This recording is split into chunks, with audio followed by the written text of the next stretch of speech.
대상을 향해서 어떤 마음을 갖는가 정말 중요합니다. 우리 개가 정말 말썽꾸리고요. 우리 저를 다 부수고 있는데 미운 마음이 안 생기죠.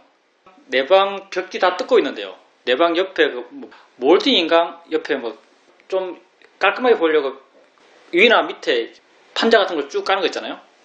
그것도 계속 물어뜯고 있습니다. 내 방이 지금 점점 험악해지고 있어요. 그래도 마음이 안 아프죠. 그래도 마음이 안 아파요. 그러니까 대상에서 어떤 마음을 갖는가 이게 정말 우리의 마음 반응을 결정해요.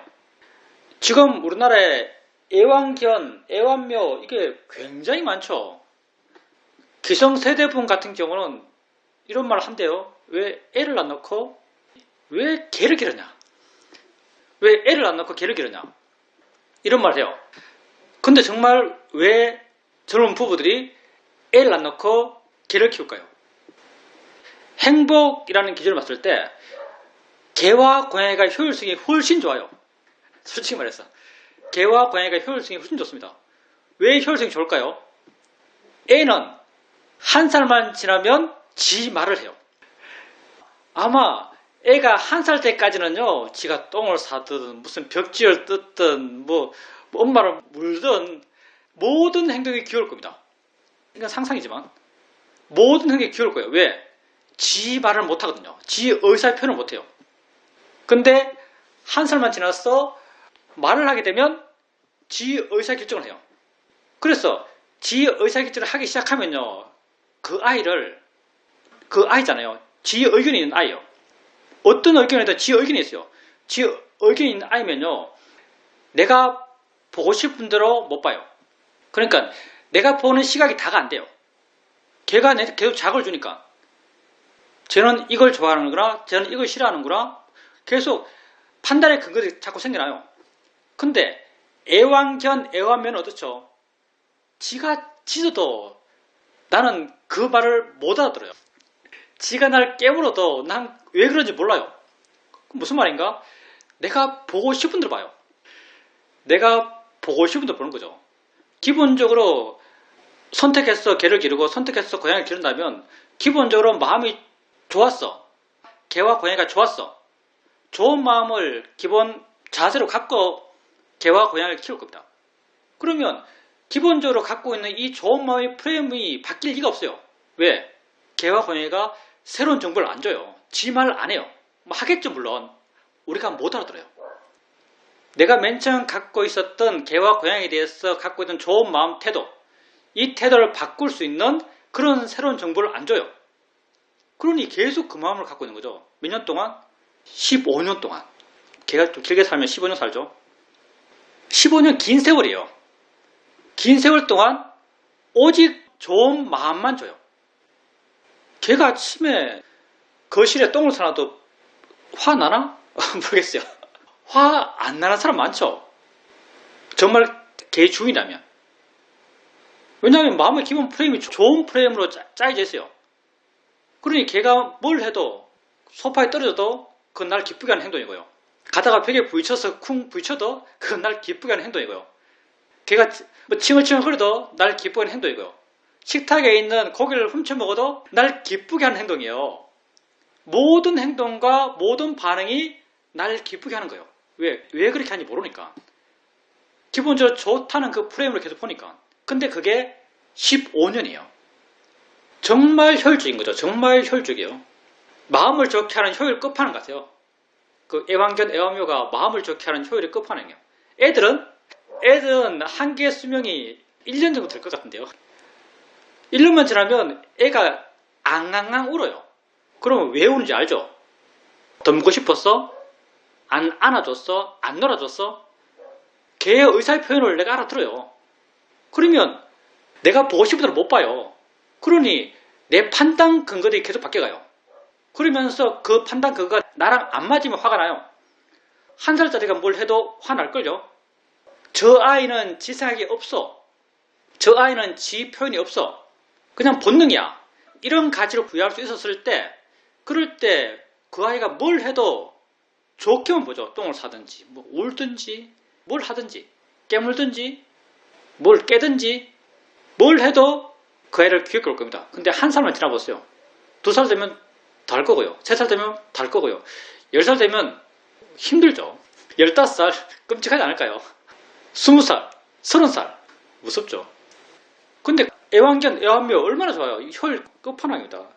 그러니 사람들이 이렇게 효율성을 따지는 현대인들, 개를 키우겠어요? 애를 낳겠어요? 개를 키우겠어요? 애를 낳겠어요? 개를 키우는 사람이 현명한 사람이죠. 이런 측면을 보면 삶에서의 효율성만 따진다면, 그리고 가다가 이건 약간 안 좋은 일이지만 내가 얼마나 책임을 져야 되는가. 예를 들어서 이건 너무 안 좋은 표현인가, 내가 상상력이 부족해서 이런 표현밖에 못합니다. 길 가다가 사고로 죽었다. 개에 대해서 얼마나 아플까? 아주 지극히 감성적인 분도 봤습니다. 제가 아주 지극히 감성적인. 근데 길어야 한 달 아닐까요? 정말 길다면 한 달 아닐까요? 마음이 충격을 받는 게. 애완견, 애완묘의 경우 자기가 15년 동안 그렇게 좋은 마음을 일으켰던 그런 대상이라 하더라도 일주일, 한 달이면 충분하지 않을까요?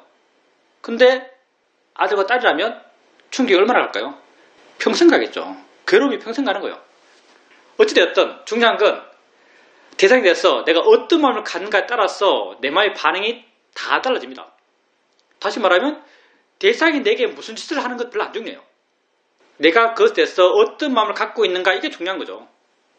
여러분 마음의 괴로움, 행복감, 그걸 세상에서는 네 밖의 조건들, 제가 내게 뭘 했어, 내게 이런 피해를 줬어, 이런 것 때문에 내 마음이 괴롭고, 또 제가 내게 어떤 좋은 걸 해줬어, 어떤 도움을 줬어, 이런 것 때문에 내 마음이 행복하다고 흔히들 많이 생각해요.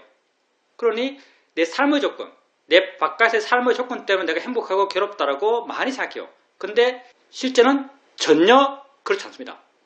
내가 괴로운 것도, 내가 행복한 것도 다 내 마음의 조건 때문에 행복하고 괴로운 거예요. 내가 행복하고 괴로운 건 다 내 마음 때문이에요. 내 마음은 곧 나죠.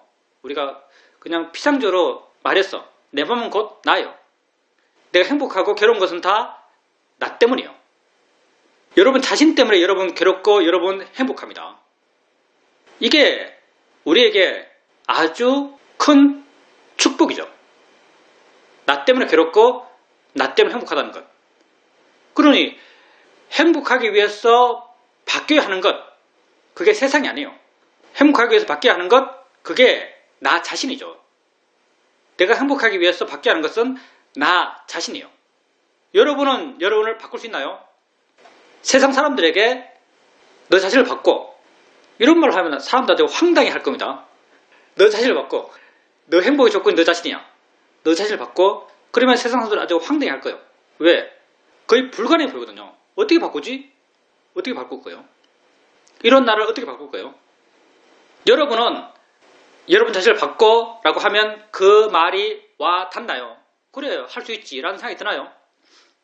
여러분은 아주 정교하게 정말 검증된 방법으로 자신을 바꾸는 방법을 훈련하고 있고요.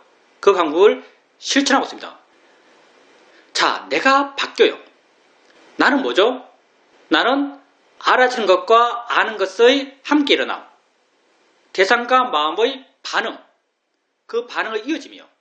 그 반응이 아는 게 되었든 화가 되었든 욕심이 되었든 봄이 되었든 드럼이 되었든 다 반응이죠. 알아진 것과 반응하는 마음의 함께 있음, 수많은 함께 있음의 연결성, 수많은 함께 있음의 이어짐, 그게 내 존재예요. 알아지는 것과 반응하는 마음이요. 자, 알아지는 것 바꿀 수 있나요? 바꿀 수 없습니다. 반응하는 마음 바꿀 수 있나요? 바꿀 수 있어요. 여러분이 바꿀 수 있는 것은 반응하는 마음뿐입니다. 여러분 마음을 바꿀 수 있어요. 마음이라고 하면 너무나 막연하죠. 마음을 바꿔 하면 너무나 막연해요. 마음을 어떻게 바꿔? 뭔지 모르는, 애매하게 짝이 없는, 뭔지 알 수 없는, 이해하기 힘든 마음을 어떻게 바꿔라고 하면 너무나 애매하고 황당해요. 그럼 마음은 뭔가? 불교에서 뭐라고 말하는가? 불교는 목적을 갖고 세상을 설명하는 어떤 체계예요. 목적을 갖고 세상을 설명하는 체계입니다. 목적은 행복해지는 것, 이게 목적이에요. 고통받지 않는 것, 괴로움 없는 것, 이게 목적이에요. 이런 괴로움 없는 것의 목적 하에서 불교는 이렇게 말합니다. 마음이 뭔가? 마음은 대상과 함께 있는 것이다, 이렇게 말해요. 마음은 대상과 함께 있는 것이다 이렇게 말해요. 대상이 없으면 마음도 없다고 말해요. 어제의 마음 있나요? 어제의 마음 없어요. 내일의 마음 있나요? 내일의 마음 없어요. 왜? 대상이 없으니까. 내일의 대상이 어디 있겠어요? 어제의 대상이 어디 있겠어요? 다 지나갔는데. 내일의 대상은 오지 않았는데. 대상은 오직 지금 있는 거죠. 그러니까 마음도 대상과 함께 있는 게 마음이니까 마음 또한 오직 지금 있을 뿐입니다. 오직 지금 대상과 함께 있는 이게 마음이에요. 여러분이 바꿔야 될 것, 내가 바뀐다 했을 때 여러분이 바꿀 수 있고 바뀌려 하는 것, 이게 지금 대상과 함께 있는 마음이에요. 대상 알아지는 거죠. 그렇게 여러분은 지금 대상과 함께 있는 대상에 반응하는 마음을 바꾸기 위해서 이 수행을 합니다. 근데 우리가 내가 바뀐다, 마음이 바뀐다, 내가 달라진다, 마음이 달라진다 하면 너무나 막이라고 멀지만요. 지금 있는 대상과 반응하는 마음을 바꾼다 하면요. 방법이 아주 구체적이 돼요. 지금 여러분에게 있는 대상이 뭐예요? 소리예요. 듣기 싫은 소리. 여러분 마음은 듣기 싫은 소리에 대해서 반응하고 있어요. 듣기 싫은 소리에 대해서 어떻게 하면 마음이 좋아지는가? 이건 붓다가 이미 그 길을 말하고 있습니다. 무상고 무아의 바른기가 있으면 마음이 좋아진다. 무상고 무아의 바른기가 있으면 괴롭지 않다. 라고 붓다가 이미 그 길을 보여주고 있고 간단한 실천을 통해서 그 말이 진짜임을 우리가 압니다. 우리는 뭐라는 말 대신 자연의 이치라는 말 쓰죠. 내가 하는 것이 아니고 저절로 생긴 거예요. 그렇게 여러분이 듣기 싫은 소리를 들으면서 소리일 뿐이지 자연의 이치지 라고 바른 생각을 해줘요. 왜 해줘요? 반항하는 마음을 바꾸기 위해서죠. 마음이 바뀌어요? 예, 마음이 바뀝니다. 어떻게? 물러나요. 가벼워져요. 부드러워져요. 왜 물러나고 왜 가벼워지고 왜 부드러워질까요? 왜 물러나고 왜 가벼워지고 왜 부드러워질까요? 자연의 이치라고 해줬어? 자연의 이치는 뭘까요? 자연의 이치. 무상, 무아, 고. 자연의 이치는 뭘까요? 자연의 이치는 내가 반응하고 있는 대상의 특징이에요. 그래서 이게 법의 특징이에요. 법의 일반적 특성, 교학에서 이렇게 말해요. 법의 일반적 특성. 법이라고 하면 뭐 하지만요. 내가 알고 있는 소리의 특성이에요. 내가 지금 소리를 듣고 있어요. 소리가 들려지는 법이죠. 들려지는 성질이에요. 여기다가 내가 반응하고 있는데 이 반응하는 가운데 내가 이거 소리일 뿐이잖아. 이거 자연의 이치지. 이거 대상이지. 라고 바른기를 일으켜줘요. 소리일 뿐인 게 내가 듣고 있는 소리의 특성이고요. 단지 소리에 머물러 있다는 거죠. 좋다, 나쁘다, 멀다, 가깝다, 아름답다, 추하다 이런 어떤 가치가 보이지 않은 원래 그건 소리 그 자체예요. 그 소리일 뿐이에요. 소리일 뿐인 게 내가 듣고 있는, 내가 반응하고 있는 소리의 특징이에요. 자연의 이치다. 자연의 이치라는 게 내가 듣고 있는, 내가 알고 있는 이 소리의 특징이에요. 왜? 내가 없게 할 수 없어요. 내가 있게 할 수 없어요. 나랑 상관없이 저절로 있어요. 그건 자연의 이치죠. 내가 자연의 이치다라고 했을 때 왜 마음이 가벼워지고 왜 마음이 물러나고 왜 마음이 자유로워지는가? 내가 그 소리를 이해하기 때문에 그 자연의 이치라는 그 이해의 내용을 갖고 그 이해의 내용을 그 소리에 투사하는 거예요. 일종의 그 이해의 내용을 그 소리에 투사하는 거예요. 그 투사가 내게 수긍돼요. 정말 저 소리가 자연의 이치구나라고 내게 수긍돼요. 정말 저 소리가 그냥 소리일 뿐이구나라고 내게 이해가 돼요. 정말 저 소리가 단지 대상이구나라고 내게 이해가 돼요. 이렇게 이해되었을 때 내 마음이 물러나고 가벼워지고 부드러워지는 거죠. 그렇게 이해되는 것, 그걸 우리는 지혜라고 그러고요. 그렇게 소리에 대해서 반응하는, 소리와 함께 있는 마음이 변하죠. 그렇게 마음이 변해요. 느끼기 싫은 느낌에 대해서 마음이 변해요. 하기 싫은 생각에 대해서 마음이 변해요. 보기 싫은 보여지는 것에 대해서 마음이 변해요. 알아지는 모든 것, 맡기 싫은 냄새 또는 반대도 마찬가지예요. 보고 싶은 것, 아름다운 것, 듣기 좋은 소리, 느끼기 좋은 느낌, 더 느끼고 싶은 느낌 모든 것에 대해서 그것의 법의 특성, 무상권 무아라고 붓다는 말했고 우리는 자연의 이치라고 말해요. 자연의 이치라는 그 지혜의 내용을 거기 투사했어요. 그게 이해되고 이해되었을 때 그 대상이 좋든 나쁘든 그건 좋을 것도 아니고 나쁜 것도 아닌 쪽으로 내 이해가 전개돼요. 왜? 정말 그건 그러니까. 그게 본래 모습이 그러니까. 이해됐기 때문에 마음이 변하는 거죠.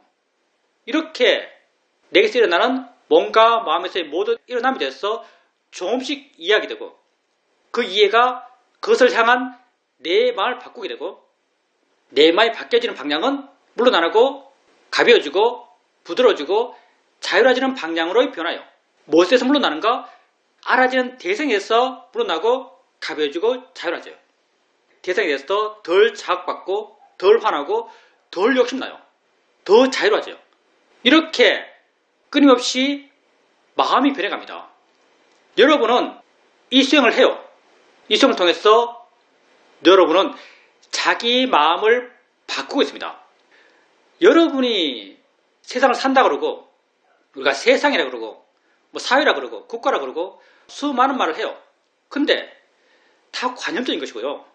여러분이 처음 하는 세상, 여러분이 처음 하는 여러분 자신, 그건 지금 여러분에게 알아진 것에 대해서 반응하는 마음, 이것뿐이에요.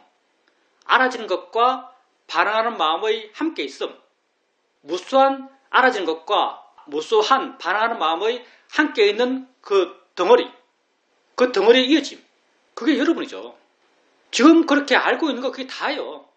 근데 여러분은 지금 알아진 것에 대해서 바르게 알을 통해서, 바르게 한다는 게 대상을 이해하는 거예요. 알아진 것을 이해하는 거죠. 본질적인 측면에서 알아진 것을 이해하는 거예요. 그 이해를 통해서 마음이 바뀌어요. 마음이 바뀐다면 여러분이 바뀌는 것이고요. 마음이 바뀐다면 여러분의 세상이 바뀌는 것이고요. 여러분의 세상이 바뀐다면 뭐가 여러분 마음을 괴롭게 하겠어요? 여러분 뭐 때문에 괴로워요? 여러분 왜 괴로워요? 나도 괴롭습니다. 혹시 내가 안 괴롭나 하면 전력을 쌓습니다. 우리가 왜 괴롭죠? 여러분 왜 괴로워요? 보여진 것 때문에 괴롭습니다. 근데 여러분 그거에 대한 대처법이 있나요? 예, 대처법이 있습니다. 여러분 왜 괴로워요? 들리지 소리 때문에 괴롭습니다. 거기에 대해서 여러분 대처할 수 있나요? 대처할 수 있습니다. 여러분 왜 괴롭나요? 하기 싫은 생각 때문에 괴롭습니다. 근데 여러분 그것에 대해서 어떻게 하면 자유로워질지 아시나요? 야, 압니다. 여러분은 자유로워지는 길을 알아요. 여러분은 스스로 고귀해지는 길을 알아요. 얼마나 고귀한 존재예요. 자기 존재를 이해하고 자기의 이치에서 이해되는 것 다 다른 거 이해하는 게 아니에요. 소리 이해하는 것. 소리 이해하는 게 내 오른쪽 100m 밖에서 들려주고 있는 그 소리를 이해하는 게 아니에요. 내 존재의 소리를 이해하는 거예요. 소리 들으면 그게 나의 존재예요. 내가 소리 들으면서 이거 소리를 뿌리지 해서 소리를 뿌린 걸 이해했어요. 그 이해가 내 밖의 세상을 이해하는 게 아니에요. 소리에 대한 이해가 곧 내 존재에 대한 이해예요. 나 자신에 대한 이해고요. 그게 곧 세상에 대한 이해예요. 그게 곧 법에 대한 이해죠. 내가 보여주는 것을 보면서 볼 뿐이지라고 해요. 내가 볼 뿐인 걸 이해했어요. 그 이해가 지금 내 앞에 5m 밖에 있는 벽을 이해하는 게 아니에요. 내 밖에 있는 세상을 이해하는 게 아니에요. 내게 보여진 그 벽, 그게 바로 내 존재죠, 사실. 보여지는 것, 보름만과 함께 있는 연기의 한 부분, 봄의 일어남 그 자체가 내 존재죠. 그러니 벽을 보면서 보일 뿐이지 라고 했을 때 보일 뿐인 게 이해됐어요. 그 이해가 무엇에 대한 이해예요? 그 이해가 나에 대한 이해입니다. 그 이해가 곧 세상에 대한 이해예요. 자유로워지 뭐에 대해 자유로워요? 나에 대해서 자유로운 거예요. 내 마음이 가벼워지고 물러나고 자유로워요. 그게 곧 나에 대한 자유로움이고 세상에 대한 자유로움이죠. 왜? 나와 세상밖에 없는 거죠. 왜? 알무의 세상밖에 없으니까. 남들이 말하는 세상, 책에서 있는 세상, 정말 이거 자기 존재의 본질을 한번 살짝 생각해 보세요. 마음이 안 와닿나? 남들이 말하는 세상, 이 지구, 이 우주, 이 은하, 그게 무슨 의미가 있어요? 내가 알았을 때 의미가 있는 거죠. 내가 알았을 때 의미가 있어요. 내가 아는 것, 그건 지금 내게 알아진 것 빼고 내가 아는 게 없어요. 근데 지금 내게 알아지는 것, 그게 곧 내 존재죠. 봄의 일어남, 그게 내 존재고요. 들음의 일어남, 그게 내 존재고요. 느낌의 일어남, 그게 내 존재고요. 생각의 일어남, 그게 내 존재고요. 그러니 내가 보는 걸 보면서 볼 뿐이야 했어. 볼 뿐인 게 이해됐어. 내 마음이 가벼워졌어요. 곧 나를 이해해서 나로부터 자유로워진 것이고요. 생각을 하면서 마음이 생각하는 거지 라고 바른 결을 일으키니까 그게 이해됐어요. 그것 또한 나에 대한 이해고요. 그 자유로움 또한 나에 대한 자유로움이죠. 우리는 괴로운 것도 내 안에서 내 스스로 괴롭고요. 모든 게 다 나의 문제예요. 내 세상의 시작은 곧 나에게 시작하고요. 내 세상의 끝은 곧 나에게서 끝납니다. 세상의 시작과 세상의 끝이 다 내 안에 있는 거죠. 그래서 부탁께서 이런 이야기를 하십니다. 로히따사, 이름 정하지 않습니다. 이 말을 그대로 하고 있는 경전이 있어요. 로히따사라는 천인이 있어요. 이 천인이 전생에 신통을 닦았어요. 닦아서 신족통이 완전해졌어요. 그래서 내가 이 우주의 끝까지 한번 가보겠다 하면서 화살이 나무 끈을 통과하는 것보다 더 빠르게, 화살이 나무 끈을 통과하는 게 엄청 빠르다고 생각하란 말이에요. 화살이 나무 끈을 통과하는 그 속도가 더 빠르게 잠부패를 지나가고 계속 끝까지 일직선으로 가요. 그러다가 우주 어느 한가운데 죽었어요. 우주 끝에 못 가서 죽었어요. 그리고 신통은 선정력이죠. 강한 선정력을 가진 사람이기 때문에 죽자 말자 하늘나라 사람들은 화생하죠. 화생은 펑 하고 태어나는 거예요. 어릴 때부터 막 크는 게 아니고요. 펑 하고 태어나는 것, 이게 화생이에요. 하늘나라 사람으로 바로 화생했어요. 그리고 부다에게 오는 거죠. 자기가 평생을 우주 끝까지 신통으로 거의 무한의 속도로 갔는데 끝에 못 도달했죠. 그래서 하늘나라 천인으로 태어나서 바로 부다를 찾아요. 그리고 부다에 인사하고 부다에게 물어보죠. 부다요, 내가 이렇게 전생에 신통을 가졌고 신통을 갖고 우주 끝에 가려고 노력했다. 이렇게 우주 끝에 가려고 노력했는데 우주 끝이 있느냐? 세상의 끝에 도달할 수 있느냐라고 부다에게 물어요. 그러니까 부다께서 뭐라고 말하는가? 정확하게 어떻게 표현했는지는 기억이 잘 안 나는데 부다께서 그런 식으로는 세상의 끝에 도달할 수 없다. 그러면서 세상의 끝은 한길 너의 몸 안에 있다, 이렇게 말해요. 한길 네 몸 안에 세상의 시작과 세상의 끝이 있다라고 이렇게 말해요. 네가 너 자신을 완전히 이해했을 때 너 자신 안에서 세상의 끝과 세상의 시작을 찾아야 한다라고 말씀하세요. 로히따사 천일 겁니다. 부탁해서 이렇게 말해요. 너 안에 세상의 시작과 세상의 끝이 있다고 말합니다. 이게 지금까지 내가 말했던 거죠. 난 사실 이 의도 전혀 없었거든요. 이 경전 생각도 안 했어요. 내가 말에 수수가 없기 때문에 하다 보면 막 전개해서 나온 건데 내가 말하면서 낸 결론이 경전에 그대로 나와서 약간 소름이었습니다. 내가 말 막 이어가면서 냈던 그 마지막 결론이 경전에서 그대로 나와서 약간 소름이었습니다. 여러분이 모든 것입니다. 뭐 세상, 우주, 은하 그런 게 여러분에게 없어요. 사람들은 그걸 막 관념적으로 있는 것처럼 해서 마음에 돌리지만 여러분의 세상은 오직 지금 있을 뿐입니다. 지금 알아진 것에서 반응하는 마음의 이어짐, 무수한 알아진 것과 무수한 아는 마음이 함께 있음, 그 이어짐, 그게 여러분 삶이에요. 그게 여러분 자신이고요. 그게 여러분 세상이에요. 근데 여러분은 여러분 자신과 여러분 세상의 바른 방향을 알고요. 행복, 고통 없음, 자유라짐이죠. 바른 방향을 알고요. 그 방향으로 어떻게 가는지를 알아요. 그리고 그 방법이 쉽다는 것도 알아요. 지금 하면 바로 된다는 것도 알아요. 그런데 왜 항상 못할까요? 이게 우리의 숙제입니다. 그런데 왜 항상 못할까요? 정말 해야 되지 않겠어요? 정말 해야 됩니다, 여러분. 정말 해야 돼요. 이 길이 정말 고귀한 길이고요. 아무나 못하는 길이죠, 사실요. 자기를 사랑한다면 정말 이 길을 가야죠. 부탁께서도 네가 정말 그 사람이 잘 되길 바라는 사람이 있다면 그 사람에게 사념처를 가르쳐줘라, 이렇게 말합니다. 여러분은 세상에서 그 어떤 존재보다 거의 100만 배 더 좋아하는 사람이 여러분 자신입니다. 그러니 자기에게 진정으로 사념처를 가르쳐 주십시오. 여러분에게 가르쳐 준다는 것은 실천하라는 거죠. 봄을 알면서 볼 뿐이지 라고 하는 것이고요. 느낌을 알면서 자연이시지 라고 하는 것이고요. 소리 들으면서 대상일 뿐이지 라고 하는 거예요. 그 대상, 그 소리, 그 느낌, 그 보이는 것, 그게 곧 여러분이고요. 그런 이해의 시각으로 투사하는 것, 그게 여러분 자신을 이해하려는 노력이고요. 여러분 자신을 이해하면 여러분 자신부터 자유로워지고요. 그 자유로워짐이 가벼워짐으로, 부드러워짐으로 물러나로 느껴지고요. 이렇게 마음이 변해가고요. 반응이 변해가고요. 마음과 반응이 변해가면 곧 여러분 자신과 세상이 변해갑니다. 어느 방향으로? 바른 방향으로.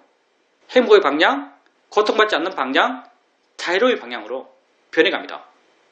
그러니 우리가 어떻게 이걸 알고 있는 우리가 어떻게 수행을 안 할 수 있겠어요?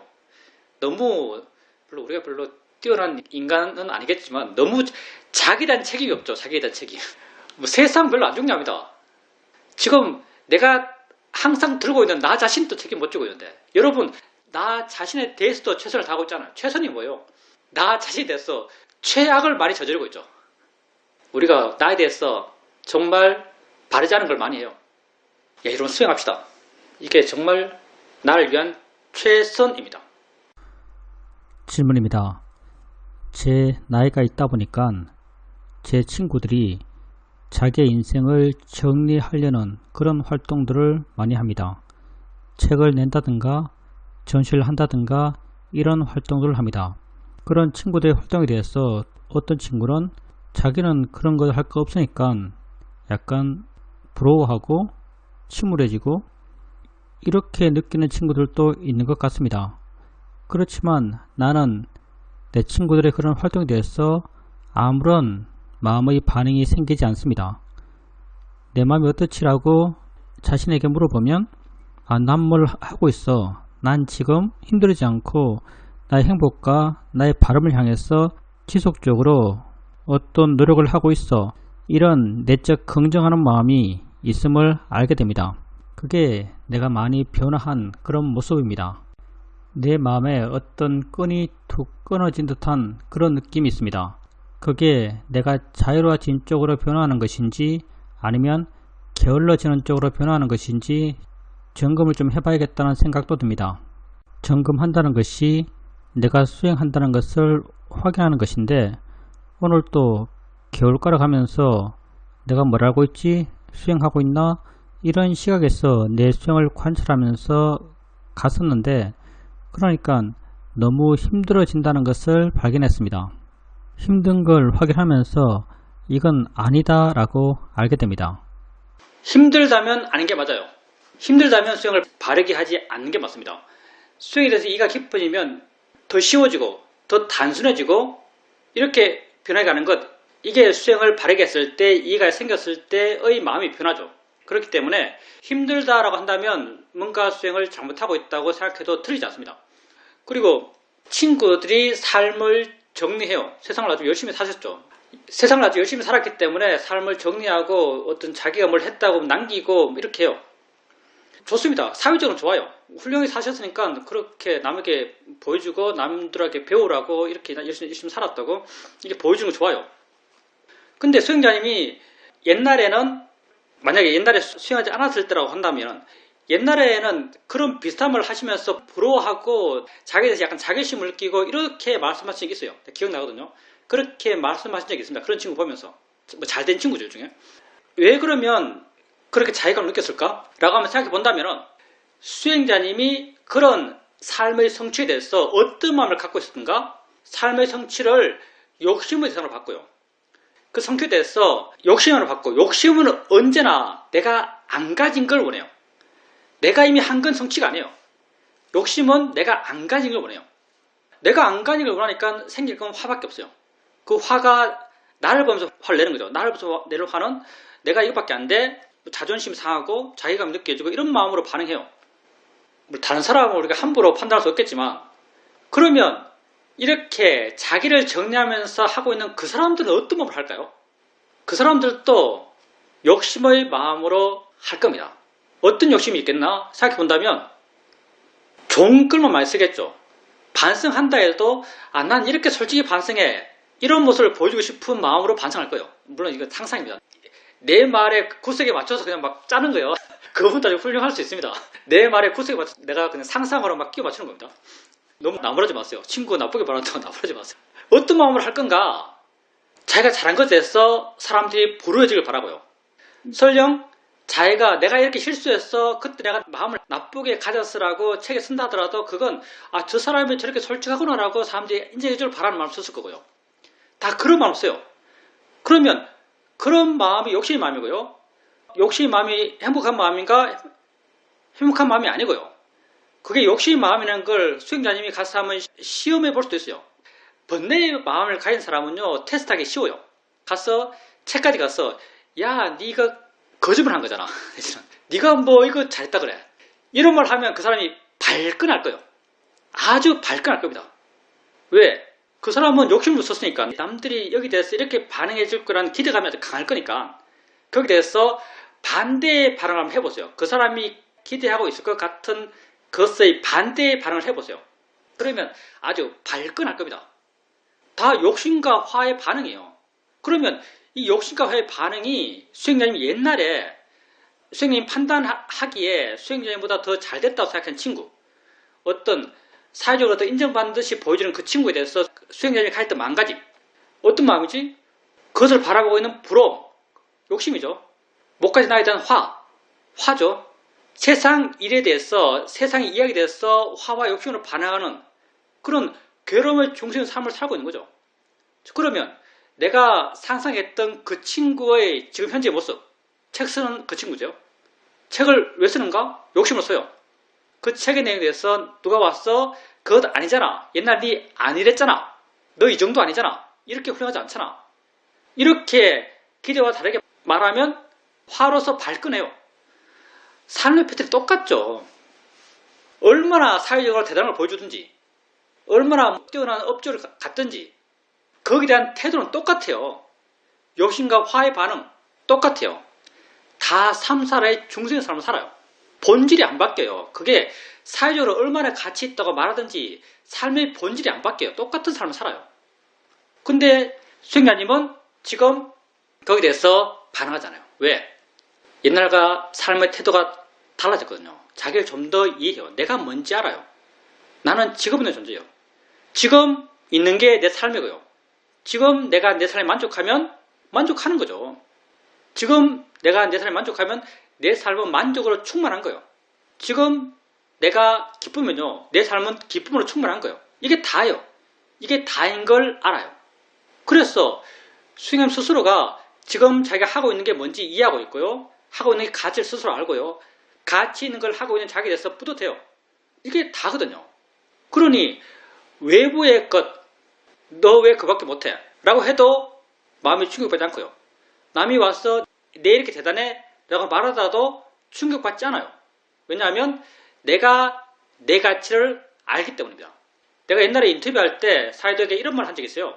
저는 더 이상 남이 나를 욕해도 화가 나지 않고 남이 나를 잘났다라고 칭찬해도 마음이 들뜨지 않습니다. 뭐 과장이에요, 물론. 욕해도 화나지 않고 칭찬해도 들뜨지 않습니다. 왜냐하면 내가 나를 알기 때문입니다. 이렇게 인터뷰 한 적이 있습니다. 그때는 살짝 그랬어요. 수행자님이 그런 마음이 되신 거죠. 근데 뭐가 더 뛰어나겠어요? 존재로서 뭐가 더 뛰어나겠어요? 존재로서 수행자님이 훨씬 더 뛰어난 거죠. 왜냐하면 나밖에 없잖아요. 남이 나를 인정해 주는 게 뭐가 중요해요?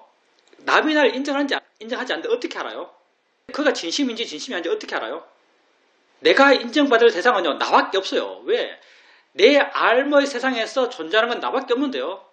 내가 인정받아야 될 대상은 나밖에 없어요. 남이 인정하는 것, 남의 인정을 내가 어떻게 공감하죠? 일반적인 세상의 삶이에요. 내가 남이 인정하는 것에 가치를 둔다면요, 중요하다고 생각한다면요, 그 가치둠이 나를 행복하게 할까요? 인정에 목마른 나, 초조하겠죠. 인정에 목마른 나는 초조해요. 인정받지 못하면 불안하고 공포스러워요. 화나겠죠. 인정받으면 들뜰 거예요. 이 중에 좋은 마음 있나요? 이 중에 좋은 마음이 하나도 없어요. 인정을 갈구하는 초조함, 인정받을 때의 들뜸, 인정받지 못했을 때의 화. 세상의 가치를 부여하면 받는 것은 고통밖에 없습니다. 그래서 사회도께서 욕심으로 뭘 하면 결과는 고통밖에 없단 말을 해요. 세상에 가치를 부여하면요, 받는 건 고통밖에 없습니다. 그래서 내가 인정받아야 할 대상은요, 나뿐입니다. 그리고 실제로 나를 인정하는 것도 나뿐이에요. 그래서 수행자님이 지금 수행하고 계시고요. 수행하는 수행자님은 자기에게 인정받는 일을 하고 있어요. 그리고 자기를 인정해요. 스스로 충분하고요. 스스로 만족하고요. 내 안에서 충만해요. 그걸로 단대요. 그러니 왜 남을 부러워하겠습니까? 세상에 부러울 사람이 아무도 없어요. 그 순간에 수행자님은 세상에 부러울 사람이 아무도 없어요. 그리고 끈이 끊어진다 이렇게 말씀하셨는데 내가 뭔가 끈이 끊어진 것 같은데 이게 자유로움인가 아니면 나타난 건가 이렇게 말씀하셨는데 그건 뭘 갖고 하냐면요. 마음의 느낌으로 합니다. 마음의 느낌으로 알아요. 예를 든다면 이렇죠. 우리가 수행을 해나간 날 것은 현재에 계속 마음을 두는 겁니다. 현재에 계속 마음을 두어 나가다 보면 어느 순간 지금뿐이구나 라는 이해가 생겨나요. 분명한 이해로서 지금뿐이구나 라는 이해가 생겨나요. 그러면 뭔가 끈이 끊어진 것 같아요. 무엇에 끈이 끊어진가? 어제에 걸려있던 끈, 내일에 걸려있던 끈이 끊어져요. 그러면 그 끊어진 마음의 느낌이 있어요. 말하자면 가벼워지는 것이고 부드러워지는 것이고 물러나는 것이요. 자유로워지는 것이요. 끈이 끊어졌을 때 마음이 가벼워진 듯이 느껴지고 부드러워진 듯이 느껴지고 자유로워진 듯이 느껴진다면 그건 지혜로서 끈이 끊어진 것이다라고 말할 수 있습니다. 수행자님 말씀처럼 그렇게 그때 자유로움이 느껴졌다면 그게 지혜에 있어서 그렇게 끈이 끊어지듯이 느껴질 거예요. 수행을 해나간다는 것은 이렇게 끊임없이 끈이 끊어지는 길을 가는 겁니다. 관념으로부터 끈이 끊어지는 거죠. 질문입니다. 어제는 서인스님의 대면 법회가 있는 날이었습니다. 아침에 평소대로 일어나고 오전 루틴을 하고 그리고 갈 준비가 끝나니까 시간이 좀 일렀습니다. 일러도 그냥 갔습니다.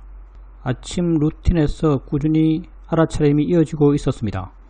빨리 도착해서 문을 열고 의자를 놓고 창문을 열고 환기를 시키고 이렇게 하는 과정 속에서 내가 나의 상태에 대해서 하나 알게 된 게 있는데 그게 뭐냐면 에너지가 전혀 느껴지지 않는다는 것입니다. 힘들어가는 것이 전혀 없었습니다. 왜 이렇지? 라고 생각해 본다면 알아차림이 계속 이어지면서 마음이 좋았어 이렇게 힘이 전혀 안 들어가는 것인가 라는 그런 생각을 했습니다. 그러다 보니까 그날은 하루 종일 알아차림이 자연스럽게 이어져 나갔습니다. 오늘 아침에는 일어났을 때 생각이 하나 일어났고 그 생각이 도사로 인한 생각이다라고 알았고 그 생각이 이렇게 쭉 진행되어 나갈 때 이미 내가 도사라고 알았기 때문에 그 생각에 대해서 대처하는 것이 좀 자연스럽고 좀 힘이 있었습니다. 돌이켜 생각해보면 최근에 일어났던 욕심과 화의 상황과 반응에 대해서 내가 그렇게 여유있게 반응하지 못했다는 걸 알 수 있습니다. 그래서 내가 앞으로 이렇게 일어나는 생각과 감정에 대해서 거기에 대해서 좀 더 수용하는 마음이 되고 받아들이게 되고 단지 그것을 바르게 봐주면 되겠구나. 바르게 봐주는 일을 해야겠구나. 이런 생각이 들었습니다. 스님께서 기저수행 법문과 수많은 법문을 통해서 받아들여라. 단지 알기만 하면 된다. 이렇게 말씀하시지만 또 현실에 부딪히면 가치가 들어가고 반응하고 억제하고 피하려고 이런 마음의 반응이 일어났습니다. 근데 최근에 생긴 이러한 이해에 기반해서 조금씩 생긴 것을 그냥 생긴 그대로 조금씩 알아가는 것 같습니다. 수용하는 마음이 이전보다는 훨씬 더 힘이 좋아졌다라고 느껴집니다. 법당 갔을 때 의자 옮길 때 에너지가 하나도 없죠. 몸이 이완된 듯 느껴져요. 근데 그 몸의 이완됨은 사실은 마음이 이완되어 있는 거죠. 마음의 이완됨이 몸의 이완됨으로 느껴져요. 몸이 더 쉽게 느껴지니까. 마음이 이완되는데 마음이 왜 이완되어 있는가 라고 한다면 욕심과 화가 없기 때문이죠. 사회도는 그런 상태를 이렇게 말해요. 그게 진짜 쉬는 것이다. 이렇게 말하죠. 욕심과 화가 없는 것, 그게 진짜 쉬는 것이다. 수행자님 인터뷰 들으니까 터미널에서의 한순간이 굉장히 내게 인상적인 것 같아요. 하여튼 어느 수행자가 버스를 타고 시내에 갔다 왔는데 자기가 버스가 엄청 흔들리고 그러는데 자기 마음이 그냥 퍼져있는 마음에 에너지가 하나도 안 들어가는 반응도 없고 마음이 이렇게 그냥 가라앉아서 가만히 있는 그런 마음으로 갔다 오는데 갔다 오고 나니까 하나도 안 힘들더라. 보통은 갔다 오고 나면 굉장히 힘든데 갔다 오는 내내 뭐 버스가 흔들리든 가서 일을 보든 그냥 마음이 이렇게 가라앉아서 흔들리지 않는 마음으로 그냥 큰 의지 없이 그렇게 갔다 오니까 갔다 와서도 하나도 안 힘들다. 이런 말을 인터뷰 때 한 적이 있어요. 그러니까 사회자께서 그게 진짜 쉬는 것이다. 욕심과 화가 없으면 그게 정말 쉬는 것이다. 이렇게 말씀하신 적이 있어요. 수행자님께서 그때 의자 옮길 때 뭐 외형적인 모습은 일을 하고 있는 모습이에요. 모르는 사람이 보면 바쁘다라고 생각할 수 있겠어요. 근데 마음은 쉬고 있고요. 마음이 쉬고 있으니까 몸도 이완되어 있어요. 그냥 자기 관심 갖고 깨어있고 할 걸 해요. 그냥 할 걸 할 뿐이죠. 그런 마음 상태 때 그렇게 에너지가 안 느껴지죠. 마음이 가라앉아 있고 의지가 안 일어나고 대상에 대해서 반응이 안 일어나고 그 순간순간 마음이 판단해서 자기 할 걸 해나가요. 그리고 생각이 났을 때 도서가 생기고 그리고 아까 느낌이 생겼을 때 그것 또한 뭐를 원인으로 생겼다. 그래서 그게 일어나면 일어난 걸 봐야지. 일어나는 그대로 봐야지. 이렇게 말씀하세요. 물론 우리가 일어나게 돼서 어떤 마음의 태도를 취해야 되는가는 항상 말해요. 받아들이고 수용하고 단지 봐라. 이렇게 말해요. 말만큼 쉬운 게 없죠. 세상에 말만큼 쉬운 거 없습니다. 근데 실천만큼 또 어려운 건 없어요. 실천은 정말 차원을 달리합니다. 정말 뭔가 생겼을 때 거기에 대해서 수용할 수 있는 마음. 우리가 자연의 이치다, 대상이다, 느낌일 뿐이지, 소리일 뿐이지, 보일 뿐이야. 이런 반응 계례를 생각으로 막 일으켜줘요. 왜 일으켜주는가? 수용하려고 그래요. 수용하는 마음이 되기 위해서 그렇게 하는 거죠. 억지로 수용하는 마음이 되기 위해서 이렇게 해요. 근데 자꾸 해 나가다 보면 수용하는 마음이 저절로 됩니다. 수영장님께서 약간 그런 말 하셨죠. 생기면 그걸 바라보는 마음에 에너지가 없이 그냥 보고 있어요. 생기면 마음에 긴장을 안 해요. 긴장하는 마음은 거부하는 마음이죠. 근데 생기는 순간 이미 부드러운 마음으로 그걸 보고 있어요. 생긴 순간 부드러운 마음으로 그걸 보고 있다면요. 거기에는 이미 거기에 대한 이해들, 생겼다는 게 뭔지, 알아진다는 게 뭔지, 지금이란 게 뭔지, 알미란 게 뭔지 그런 이해가 거기 다 녹아 들어가 있죠. 우린 지혜라고 하면 뭔가 내용이 구체적으로 있어야만 뭐 대상이야, 자연의 이치야, 무상이야, 무아야 이런 내용이 구체적으로 있어야만 지혜다라고 생각할 수 있겠는데 지혜는 마음이에요. 눈 뜨면 보듯이 보는 게 마음이잖아요. 눈 뜨면 봐요. 보는 게 마음이에요. 마음은 그냥 일어나요. 우리가 이걸 조건 따라 생긴다 이렇게 말해요. 마음은 그냥 일어나요. 그래서 수행자님 마음에 준비가 되면 그냥 화나 욕심이 생겼을 때 화의 반응, 욕심의 반응이 생겼을 때 생겼고 그게 알아지는 순간 내가 알려는 것도 아니죠. 그냥 알아지는 순간 지혜가 이미 생겨 있어요. 보여지는 순간 이미 보는 마음이 생겼듯이 보여지는 순간 이미 보는 마음이 생겼듯이 알아지는 순간 이미 그게 뭔지 이해하고 있어요. 그 이해가 뭐 대상에 대한 이해다, 뭐 무상에 대한 이해다, 내지는 자연의 이치에 대한 이해다 이런 이름이 붙기 이전의 지혜예요. 통으로서 이해 이렇게 이름 붙일 수 있을 거예요. 그러니 그 이해는요. 내가 지금까지 수행해 오면서 알아왔던 모든 이해가 총체적으로 다 들어가 있어요. 왜냐하면 왜 총체적으로 다 들어가 있다고 말할 수 있냐면 법은 그냥 하나이기 때문이에요. 내가 수행해 나가면서는 보여주는 걸 보면서 보일 뿐이지 소리 들으면서 소리일 뿐이야. 대상이야, 자연의 이치야, 무상이야, 고야 뭐 저절로 생겨. 내가 하는 게 아니야. 뭐 별별 지혜의 내용을 다 갖고 와서 이해하려고 그래요. 내가 이해하려는 대상은 실제는 법이죠. 알아지는 것이요. 일어남이죠. 근데 일어남 그 자체는 다 똑같아요. 내가 의도를 갖고 이해할 때는 수많은 어떤 지혜의 내용을 다 거기에 투사하면서 이해의 노력을 했지만 그 투사를 통해서 내게 생긴 이해는 그게 뭐다라는 어떤 본질에 대한 이해예요. 있다는 게 뭐구나라는 본질에 대한 이해예요. 그래서 내게 자연스럽게 생긴 이해는 이런 본질에 대한 이해죠. 그래서 화나 욕심이 반응이 생겼을 때 생긴 게 알아질 때 그냥 전혀 반하지 않는 여전히 부드러운 마음으로 그걸 지켜보고 있어요. 이 지켜보는 마음에는 그런 본질에 대한 이해가 그냥 깔려 있는 거죠. 그냥 깔려 있어요. 마음이니까 조건제가 생겨나요. 그리고 여기에 덧붙여서 말씀드린다면 수행자님께서 우리가 수행할 때는 화와 욕심 이걸 굉장히 구분합니다. 화와 욕심. 근데 생각해보면 이걸 꼭 구분해야 하는가라는 생각이 들어요. 구분은 의지고요. 구분은 나의 개입이에요. 사실은요. 법은 그냥 있는 거예요. 수행자님께서도 수행에 나가면서 요즘 보는 것과 듣는 걸 그렇게 구분하는가? 물론 다른 걸 알죠. 근데 수행자님이 바라보는 시각이 그렇게 다른가? 별로 안 다를 것 같은데요. 느낌과 봄과 들음이 돼서 바라보는 시각이 그렇게 다른가? 이건 느낌이야? 이건 봄이야? 이건 소리야? 라고 그렇게 구분하는가? 별로 구분할 것 같지 않은데요. 그냥 있는 것. 알아지는 것도 잘 안 할 것 같은데요. 그냥 있는 것. 그냥 존재. 그냥 현재. 이렇게 아주 일반적인 시각에서 그걸 볼 것 같아요. 그러면 욕심과 화는 그렇게 꼭 구분해야 돼? 라고 한번 문제의식을 가질 필요가 있습니다. 욕심을 하는 것은 내 의지예요. 화를 화라 하는 것은 내 의지예요. 내게 생긴 것을 꼭 이거 욕심이구나, 이거 화구나 라고 하는 게 무슨 수행적 이득이 있을까요? 그냥 있는 것이고 작용이고 진행이고 현재예요. 이렇게 그 법의 일반적 특성으로 봤을 때 아까 수행자님 말씀하신 것 생겼을 때 그냥 반응하지 않고 지켜보고 있는 그게 가능하죠. 욕심으로 보면요 이미 벌써 딱딱해져 있습니다. 화다고 알면서 보면요 이미 마음이 그만큼 딱딱해져 있어요. 그냥 있는 걸 알면요 훨씬 그런 딱딱함, 그런 경계심, 그런 마음이 잘 안 생겨요. 내 의지가 잘 안 생겨요.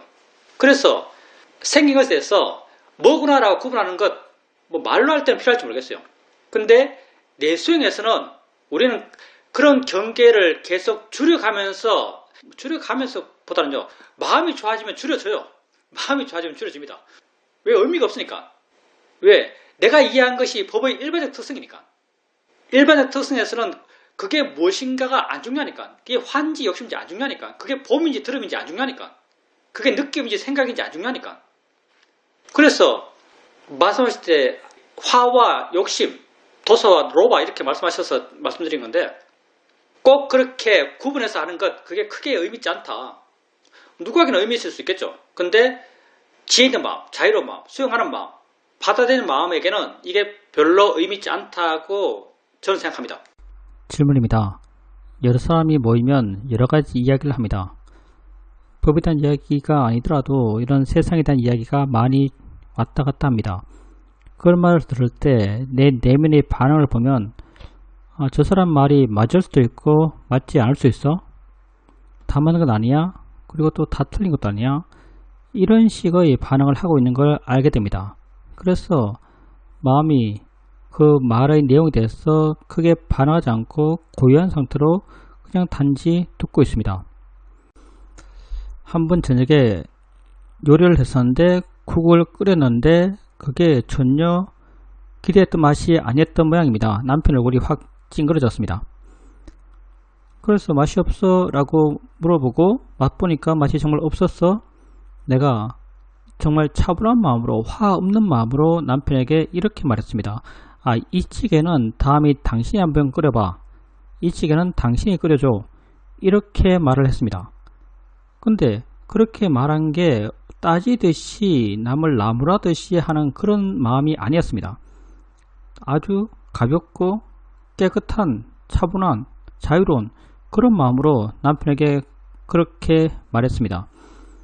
여러가지 세상의 이야기가 있지만 조금씩 그런 이야기의 가치로부터 물러나게 되고 좀 끊어진 듯이 그렇게 되어 나가고 있다고 생각됩니다.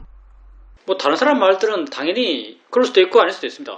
다 알지 못한 사람들이 이야기하는 거죠. 세상에 대해서 완전히 옳고 완전히 그런 게 있겠어요. 다 그냥 자기 알고 있는 세상에서 범위안에서 이야기하는 거기 때문에 그렇게 보는 게 나름 합리적입니다. 저럴 수도 있고 아닐 수도 있어. 내가 동의하는 건 동의하는 것이고 동의 못하는 것은 못하는 것이고. 그리고 남편과의 일화는 엄청 재밌네요. 찌개를 끓였어요. 맛이 없어요. 남편에게는 맛이 없죠. 맛이 중요하니까. 맛이 왜 이래? 라고 했을 때 수행자님 반응. 우선 떨떠름해요. 사실 떨떠름한 것도 화죠. 화는 범위가 엄청 넓습니다. 떨떠름한 게 화예요. 수행자님께서 그 떨떠름한 마음을 알아요. 안다고 한다면 그때 수행자님 마음이 알아채 있는 것이고 나름 그때 그 마음에 대한 지혜도 있었던 것 같아요. 그러니까 그렇게 동요하지 않았죠. 상황에 대한 여유가 있는 거예요. 수행자님에게 생긴 마음, 떨떠름한 마음에 대해서 여유가 있고 그리고 그렇게 말하고 있는 남편에 대해서 여유가 있어요. 지혜 있는 마음이죠. 그리고 그 마음이 지혜가 있다고 지혜의 마음이라고 분명히 말할 수 있는 건 수행자님께서 남편에게 보여준 반응이에요. 다음에는 이 요리할 때 당신이 한번 해봐 라고 말했어요. 만약에 보통 수행하지 않는 부부관계에서 이런 말을 한다면 누가 다음에 이 요리할 때는 당신이 해봐 이 말을 할 법한 부인의 마음가짐은 이렇게 상상할 수 있어요. 내가 했는데 맛없다고 하니까 네가 한번 해봐라 맛있는가. 보통 사람들 이런 마음일 같아요. 이런 말을 한다면 네가 한번 해봐라 맛있는가. 이런 마음으로 했을 것 같은데 수행자님이 정말 말의 표현 그대로의 마음으로 하신 거예요. 사실은 다음에는 당신이 하는 게 더 맛있을 것 같으니까 당신이 한번 해봐. 말의 내용에 숨겨진 다른 의도가 없어요. 숨겨지는 복선 같은 게 없는 거죠. 말의 내용이 수행자님의 감정이에요. 감정 그대로 표현한 거죠. 감정 그대로 표현했기 때문에 수행자님께서 화 없음이 알아지고요. 그리고 남편이 어떻게 반응하든지 수행자님께서 그 반응에 대해서 새로운 반응을 하는 게 없어요. 그러니 수행자님의 마음이 그만큼 좋기 때문에 그런 마음이 반응을 하는 거죠.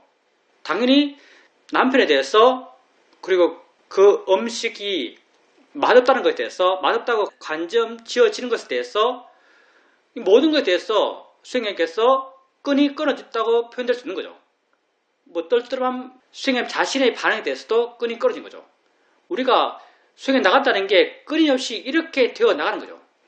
이걸 우리는 자유로워진다 이렇게 표현하기도 합니다. 자유로워진 거죠. 이해했기 때문에 그런 자유로움이 있었을 겁니다. 남편은 수행자님 앞에서 이제 점점 어린애가 되는 것 같아요. 질문입니다. 아침에 일어나면 어제는 가급적 한두 번 좌선을 하려고 합니다. 좌선할 땐 50분에 타이머를 맞춰놓고 좌선하게 되는데 거의 항상 30분, 40분 되면 일어나고 싶어하는 마음이 생깁니다. 스님께서 마음이 생긴 것은 자연스러운 것이고 오직 해야 될 것은 바르게 알아가는 것이다 라고 말씀하셨습니다. 이런 스님의 말씀을 따라서 그렇게 생기면은 마음에 하는 거야, 알아지는 거야, 대상이야 이렇게 바른결을 일으킵니다. 바른결을 일으키면 순간 마음이 좀 넓어지고 좀 물러나고 이런 느낌이 있습니다. 근데 또 조금 지나면 다시 생기고 다시 바른결을 일으키고 좀 좋아지고 또 좀 지나면 다시 생기고 이런 걸 계속 반복합니다. 특히 생각 같은 경우는 다음에 뭘 하지 라는 그런 생각들이 생기는데 정말 객관적으로 중요하지 않은 것인데 그때만은 중요하게 느껴집니다. 빠졌다가 나와서 생각이야 마음이 생각하는 거야 이렇게 봐주고 또 생각이 일어나고 또 봐주고 또 생각이 일어나고 또 봐주고 이렇게 하면서 겨우겨우 50분을 채웁니다. 이럴 때 어떻게 하는 것이 바람직한 방식일까요? 어떻게 되는가? 단정적으로 말하면요. 법의 방에서 반항해야 돼요. 법을 이해됩니다. 그러니까 마음이 들떠요. 들떴을 때 바르게 보는 게 중요하다라고 내가 말했어요. 바르게 보려고 그래요. 어떻게 보는가? 마음이잖아. 대상이잖아. 작용이잖아. 알아지는 거야. 지가 해. 이렇게 마음을 일으켜요. 일으킬 때 이 말의 의미를 수행자님께 조금 아세요. 이 의미를 이해하기 때문에 이 의미가 마음에 녹아들면서 이해되면서 마음이 좀 가벼워지고 물러나고 밝아지고 이렇게 되어나가요. 그럼 좀 깨어나죠. 깨어나서 또 봐요. 보면 또 일어나요. 또 생각이 일어나요. 또 생각이 일어나면 또 자연이차 대상이야 하면서 어떤 이런 약간의 사투예요. 사투. 그래서 1시간을 채워요. 그럼 여기서 어떻게 벗어나는가? 법이라는 분명한 목적의식을 가지십시오. 법. 뭔가? 법은 마음이고요. 마음을 하는 것이고요. 들뜬다면 들뜨는 마음의 작용이 있어요.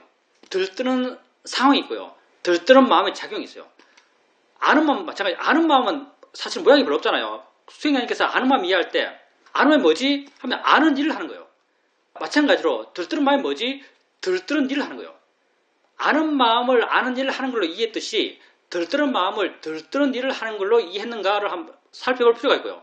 생각도 마찬가지. 생각을 보면서 생각일 뿐이야 마음이 하는 거야 대상이지 하고 있어요. 근데 생각을 바라볼 때 생각하는 마음을 알 때 생각하는 마음을 생각하는 작용으로 아는 마음을 아는 작용으로 아는 진행으로 봤듯이 생각하는 마음을 생각하는 마음으로 생각하는 진행으로 생각의 과정으로 이어짐으로 그렇게 보셨는지 한번 볼 필요가 있어요. 만약에 수행자님께서 들뜨는 마음을 들뜨는 작용이지 들뜨는 일을 하고 있어. 이렇게 바라봤고 이게 만약 마음에 이해되면요. 마음에 관심이 생깁니다. 마음이 먼저 들뜨지? 정말 있는 걸 있는 그대로 바르게 알면요. 관심이 생기지 않을 수가 없는 게 법이에요. 내 존재의 실제 모습이요. 마음이 먼저 들뜨지? 들뜸이란 것과 마음이란 게 매치가 잘 안 돼요. 뭔가 괴리감이 느껴져요. 마음이 먼저 들뜨지? 도대체 마음이 뭐야? 정말 이게 뭐지? 이런 관심이 생겨나요. 실제는 법에 관심을 있게 되면요. 들뜸을 일으켰던 요소, 들뜸을 일으켰던 관념적 삶의 내용들, 벌써 30분인데 일어나고 싶은데 일어나서 빨리 뭘 해야 되는데 이런 들뜸을 일으켰던 삶의 내용이 가치가 없어져요. 왜? 난 들뜸 그 자체에 관심이 있거든요. 지금 내가 알고 있는 관심이 있어요. 그래서 그때 수행자님께서 어떻게 하면 그렇게 되지 않고 수행을 바르게 잘할 수 있는가? 법의 방향으로 마음을 돌려야 돼요. 실제하는 걸 이해하셔야 됩니다. 그리고 실제하는 걸 있는 그대로 이해해야 되고요. 실제하는 걸 있는 그대로 이해하면요. 관심이 생기고요. 관심의 마음, 지혜의 마음이 전체적인 상황을 바꿔놓습니다.